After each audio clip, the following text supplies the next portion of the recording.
Hi guys, meron akong kwento. Kwentong simple lang. Eto pakinggan nyo. Sa video na to, pupunta na naman ako sa aking trabaho. Pero hindi muna ako dumiretso kasi balak kong i-video yung sarili ko. Total maaga pa naman. 7 o'clock pa lang pero ang pasok ko alas 8. Bakit kaya ang aga ko? Kasi ito ang totoo. Pupunta ako sa pinagtatrabahuan ko pero hindi talaga ako magtatrabaho. Gusto nyong malaman? Ito panuurin nyo muna ito. Alas 6 na ng umaga at ako'y naliligo na. Madali ang gayak lang kasi naman ako ay mabango pa. Hindi, biro laang. Huwag nyo sanang masamain ang aking binitaw na salita dahil wala lang talaga ako masabi kaya ako yun sinadya. Kumain muna ako para may lakas naman ako mamaya. Baka kasi bigla akong tanungin tapos hindi ako makasalita. Wag sana kayong mag-skip sa video ko dahil marami pa akong gustong ikwento sa inyo. Sa video na to, ako na naman ay nakagayak na. Paulit-ulit na lang pero may magagawa ba? Iisang lugar lang naman kasi ang aking pinupuntahan. Kaya walang magagawa, ganun talaga. Mahirap naman kasi pilitin na mag-video sa iba dahil wala pa akong oras na gawin yun dahil may pasok pa. Kahit na gumagawa ako ng mga video ko, trabaho pa rin ang mahalaga. Sideline lang ito baka sakaling kumita. Meron pala ako napanood kanina. Hihinto na daw siya sa kanyang pagbablog kasi wala naman daw siyang kinikita. Nagbasa ako sa mga comments sa post niya at may nabasa ako ang sabi bumalik naman daw siya ulit para mag-content. Sayang naman kasi yun, nasa 48k na yata yung followers niya. Sa video na to, todo video ako. Akala ko maganda yung kuha sa akin. Hindi pala kita yung mukha ko. Ay nako, pinahirapan patuloy ako ng sasakyan ko kasi todo tulak ako. Meron palang nakasangkal na bato. By the way, andito na ulit ako. Nag-time in muna ako at pagtapos sinama ko si ma'am sa video. Akala niya siguro nagbibiro ako sa pagko-content ko. Di niya alam seryoso talaga ako sa mga ginagawa ko. Lalo na't nakikita ko na maraming nanonood. Hindi karamihan ng react and comment. Pero at least meron akong nakikitang dahilan na magpatuloy na gumawa ng mga ganito. Hindi ko alam kung interesting ba ito para sa inyo. Pero ang gusto ko lang talaga, gusto ko lang ibahagi ang kwento ko sa inyo. Wala akong magagawa kung hindi kayo interesado. Wala din akong magagawa kung ang OA nito para sa inyo. Makaluma at walang bago. By the way, andito na ako sa conference room. Meron kami ngayong training. Training para saan? Kung saan ma-enhance namin ang communication and connections to other people and especially to our guests. Malamang nasa hotel ako at yun ang trabaho ko. Ang makitungo sa kanila ng maganda at ibigay ang maayos na serbisyo. Kung mali ang English grammar ko, pakicorrect nyo na lang ako. Malaya kayong makakapagsalita sa comment section ko. Wag lang sana masakit kasi pusong mamon ako. Ang ibig sabihin ko guys, pusuan nyo yung video ko. Marami kaming pinag-aralan pero hindi ko nasasabihin. Masyado kasing madami kung aking isa-isahin. Kasi hindi naman ako katulad mo na magaling. Habang naghihintay kami, naisipan muna namin magsayaw ni Melinda. May TikTok account siya, baka gusto nyong i-follow siya. At yan na nga, pumunta na ako sa harap at ako'y pinag-greetings na. Ay, magandang umaga po.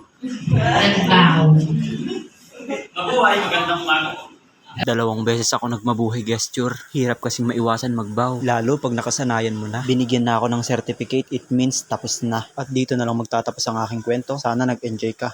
Hanggang dito na lang. Maraming salamat.